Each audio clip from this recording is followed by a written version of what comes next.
집은 우리가 기댈 수 있는 가장 따뜻한 안식처여야 합니다. 하지만 때로는 가장 깊은 비밀이 매일 마주하는 소박한 밥상과 일상 속에 숨겨져 있기도 하죠. 오늘 이야기의 주인공은 60살의 박미자 여사님입니다. 그녀의 며느리는 3년 전 갑자기 가족의 평안을 빈다며 채식을 선언했습니다. 그날부터 며느리는 고기라곤 입에도 대지 않았죠. 그러던 며칠 전 우연히 들른 시장에서 박 여사님은 며느리에 대해 믿고 있던 모든 것이 산산조각 나는 경험을 하게 됩니다. 수십 년 단골이었던 정육점 사장님이 무심코 던진 한마디가 박 여사님을 얼어붙게 만들었기 때문입니다. 아니, 며느님이 요새 한 달 내내 아침마다 와서는 제일 기름지고 좋은 삼겹살로만 5건씩 사가던데. 한편으론 3년이나 한결같이 채식을 고집해온 며느리. 다른 한편으론 매일같이 엄청난 양의 고기를 사간다는 명백한 증거. 도대체 며느리는 무엇을 숨기고 있는 걸까요? 그 많은 삼겹살은 다 어디로 갔을까요? 그리고 며느리의 뒤를 밟기로 결심한 그날 아침, 박 여사님은 과연 무엇을 보았을까요? 지금부터 박미자 여사님의 발걸음을 따라 이 가족의 숨겨진 진실을 하나씩 벗겨보겠습니다. 제 이름은 박미자, 올해로 60입니다. 평생 다니던 방직 공장에서 정년 퇴직한 후 쉼 없이 돌아가던 기계 같던 제 마음은 여전히 어딘가 쏟을 곳을 찾고 있었죠. 제 인생 후반전의 중심축은 바로 아들 김민석과 며느리 이수진이었습니다. 며느리 수진이는 참 나무랄 데 없는 아이예요. 부지런하고 효심 깊고, 다만 고집이 좀 센 게 흠이라면 흠이랄까요? 채식 문제만 해도 그렇습니다. 3년 전 수진이는 가족의 복을 빌고 몸도 챙기겠다며 갑자기 육식을 끊겠다고 선언했습니다. 저는 아직 젊은 애가 스님도 아니고 왜 그렇게 유별나게 구냐며 몇 번이나 말렸지만 아이는 그저 사람 좋게 웃으면서도 뜻을 굽히지 않았습니다. 결국 저도 그 고집을 꺾지 못하고 그냥 그러려니 하며 살게 되었죠. 다만 며느리가 안쓰러워 각종 버섯이며 두부 요리를 부지런히 해다 바쳤습니다. 그런데 최근 반년 사이 며느리가 영 이상해졌습니다. 바람 불면 날아갈 듯 야위어 가더니 볼이 푹 패이고 얼굴엔 핏기 하나 없이 누렇게 떠버렸습니다. 예전에 그 생기 넘치던 눈빛은 사라지고 지친 기색이 역력했죠. 아들 민석이에게 물어봐도 입을 꾹 다물고는 요즘 회사가 바빠서 그래요. 둘 다 피곤해서 라며 얼버무릴 뿐이었습니다. 하지만 제가 공장에서 수십 년간 수많은 사람을 겪어봤잖아요. 진짜 몸이 피곤한 건지 마음에 근심이 있는 건지는 눈빛만 봐도 압니다. 이 부부 단순히 피곤한 게 아니었어요. 예전엔 퇴근하면 하하 호호 웃음꽃이 피던 집안이 이제는 밥상머리에 앉으면 서리 맞은 풀처럼 축 처져서는 그릇만 쳐다볼 뿐 대화가 뚝 끊겼습니다. 어느 토요일 저는 일부러 시골에서 귀한 자연산 능이버섯을 구해서 대추와 구기자를 넣고 약탕기에 3시간이나 붓고 왔습니다. 며느리 몸보신 좀 시키려고요. 탕을 식탁에 올리니 구수한 향기가 진동했습니다. 저는 국물을 그릇 가득 담아 수진이 앞에 놓으며 부드럽게 말했습니다. 수진아, 이거 식기 전에 어서 마셔. 위장에 아주 좋은 거야. 수진이는 고개를 들어 힘없이 웃어 보였습니다. 그 웃음이 어찌나 안쓰러운지 가슴이 다 아리더군요. 감사해요, 어머니. 아이는 숟가락으로 국물을 휘휘 적기만 할 뿐 좀처럼 입으로 가져가질 않았습니다. 왜 안 먹니? 입에 안 맞아서 그래. 제가 걱정스레 물었죠. 아니에요. 아니에요. 아이는 황급히 손을 저었습니다. 그냥 입맛이 좀 없어서요. 어머니 먼저 드세요. 저 천천히 먹을게요. 옆에서 밥알만 깨작거리던 아들 민석이가 고개도 안 들고 툭 한마디를 던지더군요. 얜 원래 그래요. 신경 쓰지 마세요. 그 말에 가슴이 철렁했습니다. 세상에 아내를 걱정하는 기색이라곤 눈꽃만큼도 없는 말투였으니까요. 제가 한마디 하려던 찰나 수진이가 먼저 입을 열었습니다. 어머니, 민석 씨가 요즘 회사 일이 힘들어서 그래요. 너무 나무라지 마세요. 그날 저녁 식사는 그렇게 숨 막히는 침묵 속에 끝이 났습니다. 설거지를 하려고 보니 수진이 그릇의 국물은 거의 줄지 않았더군요. 저는 차갑게 식어버린 국물을 개수대에 쏟아버리며 제 마음도 함께 바닥으로 가라앉는 걸 느꼈습니다.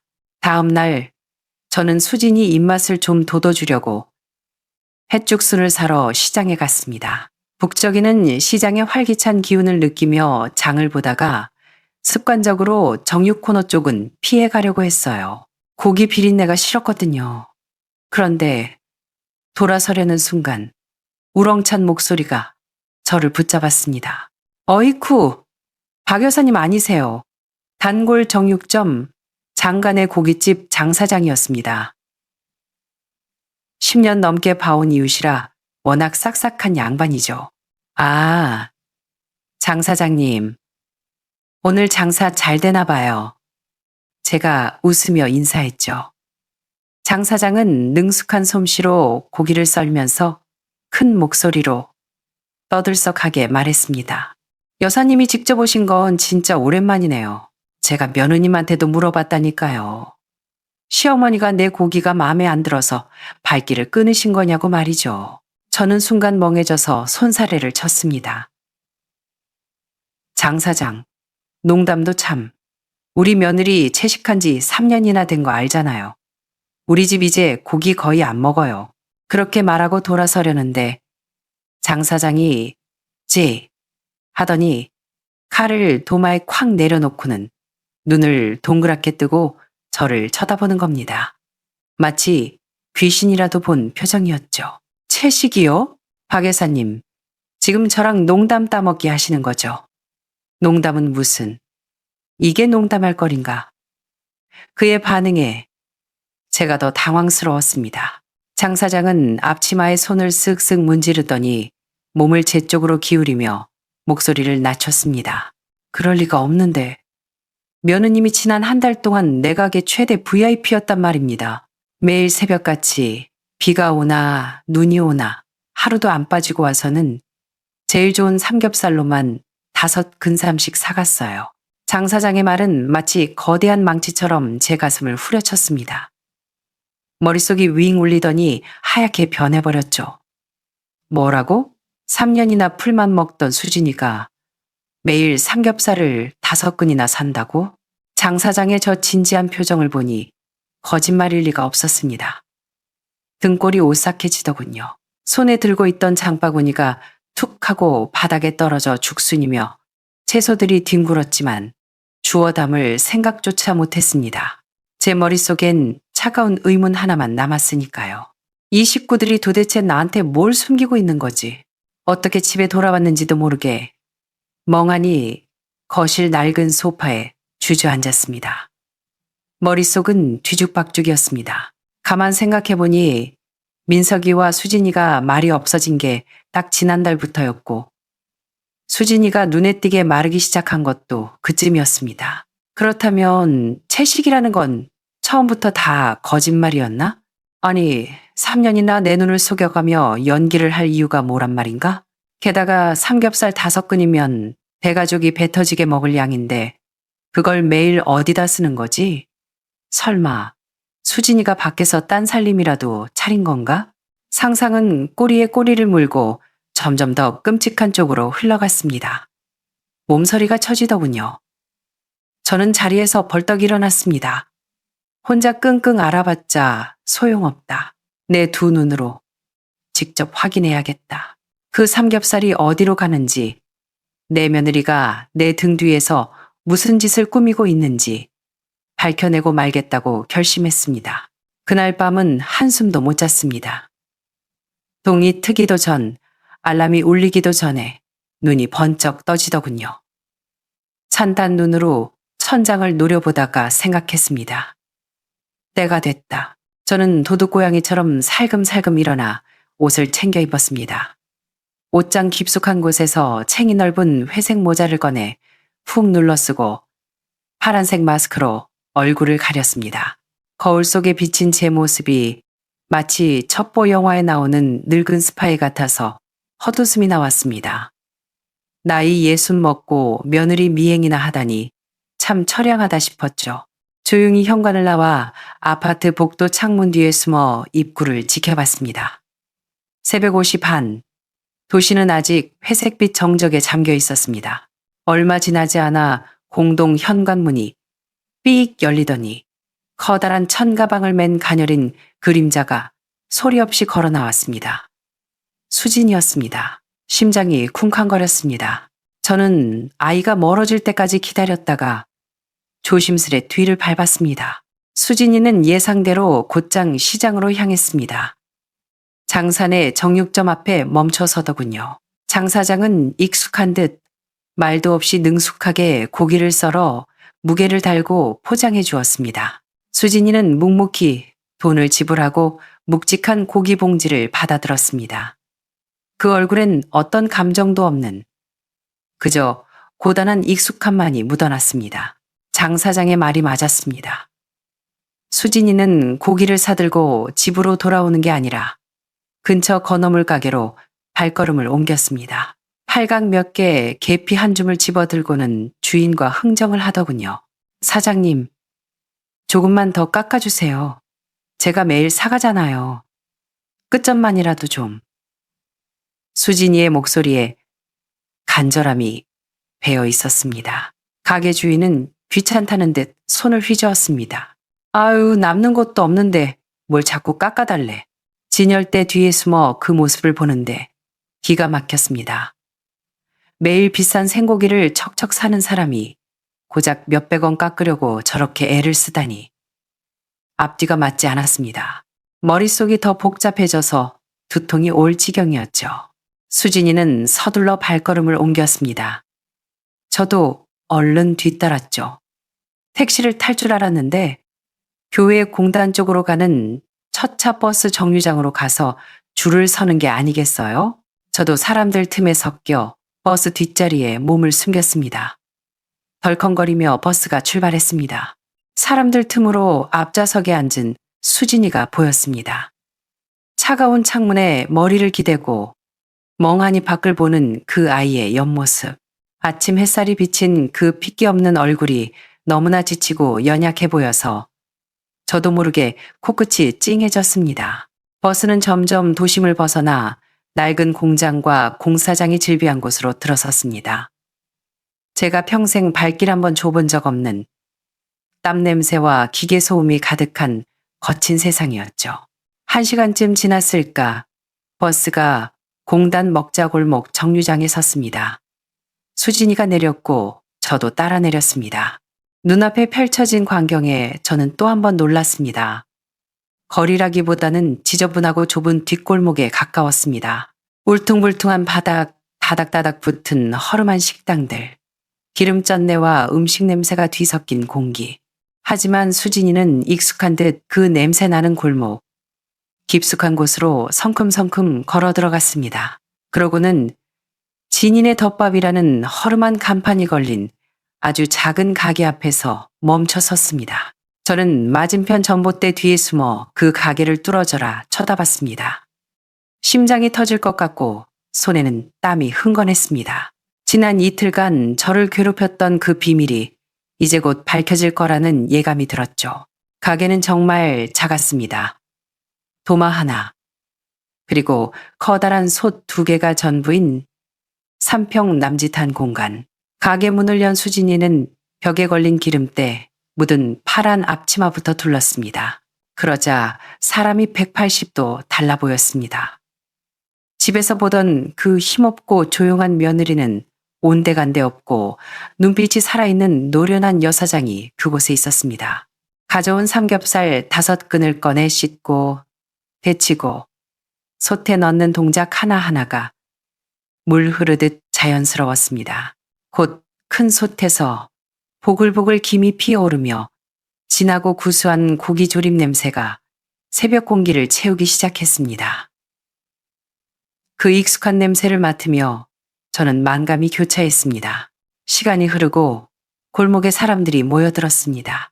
야간 작업을 마친 인부들, 출근하는 공단 직원들이 그 작은 가게 앞에 줄을 서기 시작했습니다. 사장님, 여기 고기덮밥 곱빼기요. 계란 추가. 이모, 여기 고기 좀 비계 많은 쪽으로 줘요. 수진이는 좁은 가게 안에서 팽이처럼 뱅글뱅글 돌며 일했습니다. 솥에서 고기를 건져 탕탕탕 썰어 밥 위에 얹어내고 돈을 받고 포장을 하고 입으로는 쉴 새 없이 손님을 응대했죠. 네, 금방 됩니다.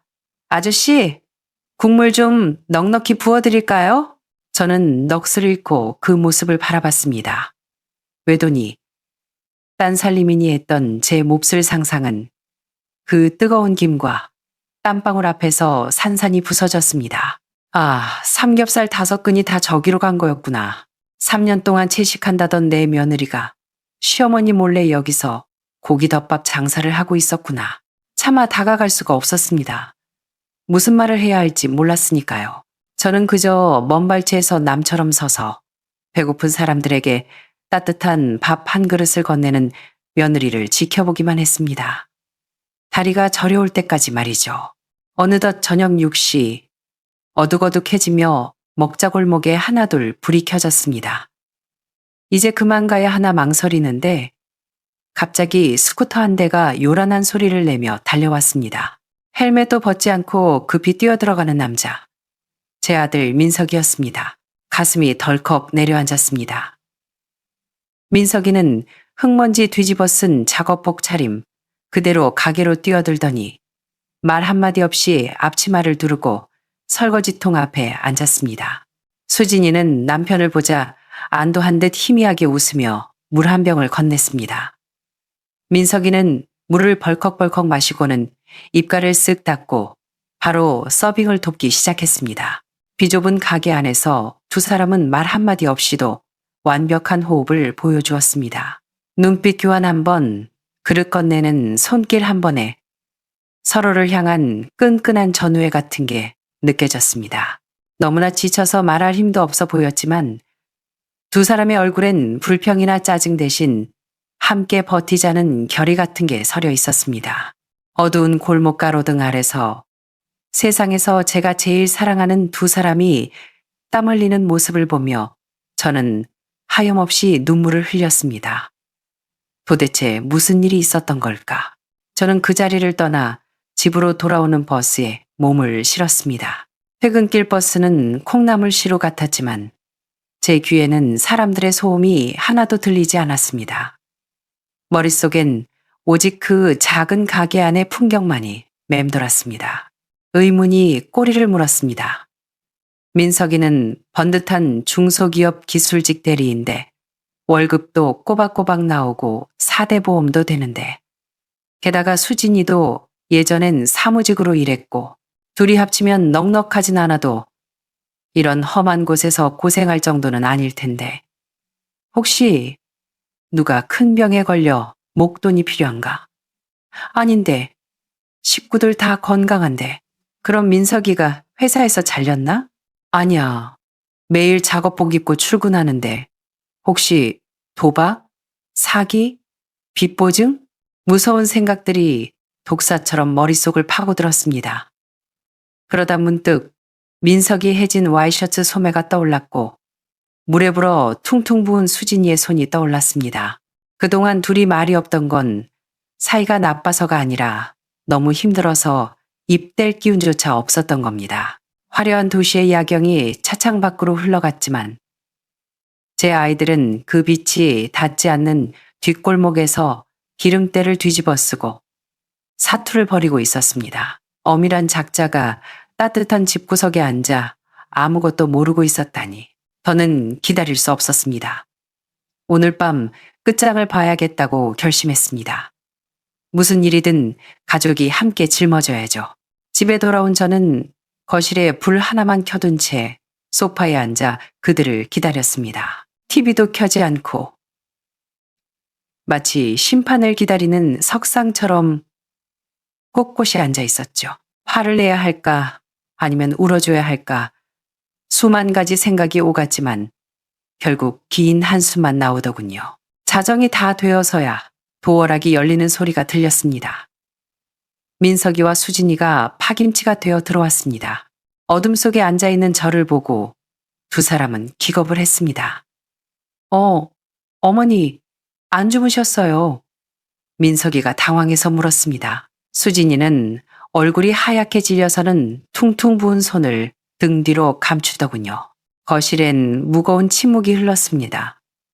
저는 예상과 달리 소리 지르지도 울지도 않았습니다. 그저 담담하게 그들을 바라보며 옆자리를 톡톡 쳤습니다. 둘 다 이리 와서 앉아라. 두 사람은 죄 지은 아이들처럼 쭈뼛거리며 소파에 앉았습니다. 저는 부엌에 가서 물 2잔을 떠와 그들 앞에 놓아주었습니다. 물부터 마셔라. 그리고 떨고 있는 두 사람을 보며 나지막하지만 분명한 목소리로 말했습니다. 나 오늘 공단 먹자골목에 다녀왔다. 그 한마디가 마치 폭탄처럼 거실에 떨어졌습니다. 수진이의 손에서 물컵이 쨍그랑하고 떨어져 박살이 났습니다. 뜨거운 물이 튀었을 텐데도 아이는 아픈 줄도 모르고 저를 쳐다봤습니다. 절망적인 눈빛이었죠. 덩치 큰 아들 민석이의 어깨가 들썩이기 시작했습니다. 고개를 든 녀석의 눈이 시뻘겋게 충혈되어 있었습니다. 어머니, 다 아셨군요. 그래, 말해봐라. 도대체 무슨 일이 있었던 거냐? 민석이는 더 이상 숨길 수 없다는 걸 알고는 손으로 얼굴을 감싸쥐고 엉엉 울며 모든 걸 털어놓았습니다. 반년 전 민석이는 10년직이라 믿었던 형님에게 꼬드겨 투자 사기를 당했던 겁니다. 내부 정보라며 확실하다고 바람을 넣는 바람에 7년간 모은 내 집 마련 자금 1억 원을 몽땅 날리고 심지어 대출까지 4천만 원을 더 끌어다 썼다고 했습니다. 하루아침에 사이트는 폐쇄되고 그 형님은 잠적해버렸죠. 어머니, 제가 죽일 놈이에요. 수진이한테도 어머니한테도 면목이 없어서 화병 나실까봐 말씀도 못 드리고 민석이는 말을 잇지 못하고 제 뺨을 3개 후려쳤습니다. 짝! 소리가 거실을 울렸습니다. 수진이가 비명을 지르며 남편의 손을 붙잡고 같이 울었습니다. 여보 그러지 마. 돈은 다시 벌면 되잖아. 그 처절한 울음소리를 듣는데 저도 가슴이 미어지더군요. 저는 한숨을 내쉬고 수진이를 바라봤습니다. 수진아, 그럼 그 덮밥 가게는? 수진이는 눈물을 닦으며 말했습니다. 돈 날린 그날 밤 민석이가 무너지는 걸 보고 자기가 정신을 차려야겠다고 생각했답니다. 당장 대출이자 갚을 길이 막막해지자 다니던 회사를 그만두고 식당 알바부터 청소일까지 닥치는 대로 했다고요. 그러다 지인의 도움으로 공단 근처 빈 가게를 잠시 빌리게 되었고 제가 예전에 가르쳐준 고기조림이 생각나 무작정 장사를 시작한 것이었습니다. 어머니, 죄송해요. 어머니 걱정하실까봐 늙으신 몸에 병이라도 나실까봐 숨긴 거예요. 저는 더는 참지 못하고 수진이의 손을 잡았습니다. 기름에 대어 흉터가 남고 거칠어진 그 손. 이 여리디어린 아이가 무너져가는 집안을 그 작은 어깨로 떠받치고 있었던 겁니다. 저는 며느리를 끌어안고 함께 울었습니다. 모든 오해와 서러움이 눈물과 함께 씻겨 내려갔습니다. 한참을 울고 나니 마음이 좀 진정되더군요. 하지만 아직 풀리지 않은 의문이 하나 있었습니다. 수진아, 근데 너 3년 동안 채식한다는 건 진짜 기도하려고 그런 거였니? 수진이는 잠시 머뭇거렸습니다. 어머니, 사실은요, 아이의 목소리가 떨렸습니다. 3년 전 아버님 돌아가셨을 때요. 나는 아이를 낳녀, 연드라이 산았녀. 뇌출혈 원인이 고혈압이랑 고지혈증이었잖아요. 우리 식구들 입맛이 워낙 짜고 기름진 걸 좋아해서 덜컥 겁이 났어요. 어머니랑 민석 씨도 건강 나빠질까 봐요. 그래서 제가 채식한다고 하면 자연스럽게 밥상에 고기가 줄어들 것 같아서 거짓말한 거예요. 머리를 한 대 맞은 것 같았습니다. 세상에 자기를 위해서가 아니라 우리를 위해서 그 좋아하는 고기를 3년이나 참았다니. 그 깊은 속뜻을 이제야 알게 되다니. 저는 눈물을 훔치고 자리에서 일어났습니다. 안방 장롱 깊숙한 곳에서 예금 통장 하나와 낡은 공책 한 권을 꺼내왔습니다. 자, 이거 받아라. 통장을 내밀자 두 사람은 눈이 휘둥그레졌습니다. 여기 2천만 원 들어있다. 내 노후 자금으로 모아둔 거지만 지금은 이게 급하다. 이걸로 당장 급한 불부터 꺼라. 사람이 밥은 먹고 발 뻗고 자야 다시 일어설 힘도 생기는 법이다. 민석이가 안 된다고 손사래를 쳤지만 제가 눈을 부라리며 막았습니다. 잔말 말고 받아! 대신 너. 다시는 헛된 욕심 부리지 말고 성실하게 일해서 갚아. 알았어. 그러고는 낡은 공책을 수진이 앞으로 밀어주었습니다. 누렇게 바랜 종이에 펜글씨가 빽빽한 공책이었죠. 그리고 이건 내가 젊었을 때 공장 식당 주방장님한테 받은 비법 노트다. 네가 만든 덮밥 냄새는 좋은데 뭔가 깊은 맛이 부족하더라. 여기 봐라. 설탕 대신 물엿과 얼음 설탕으로 색을 내고 감초랑 생강을 비율 맞춰 넣으면 느끼함은 잡고 감칠맛이 확 돈단다. 저는 두 사람의 손을 꼭 잡고 말했습니다. 이제부터 우리 셋이 같이 하는 거야. 낮엔 각자 일하고 저녁엔 내가 가서 도울게. 이 비법으로 우리 가게 제대로 한번 키워보자. 박미자가 기술 투자하는 셈 치자고.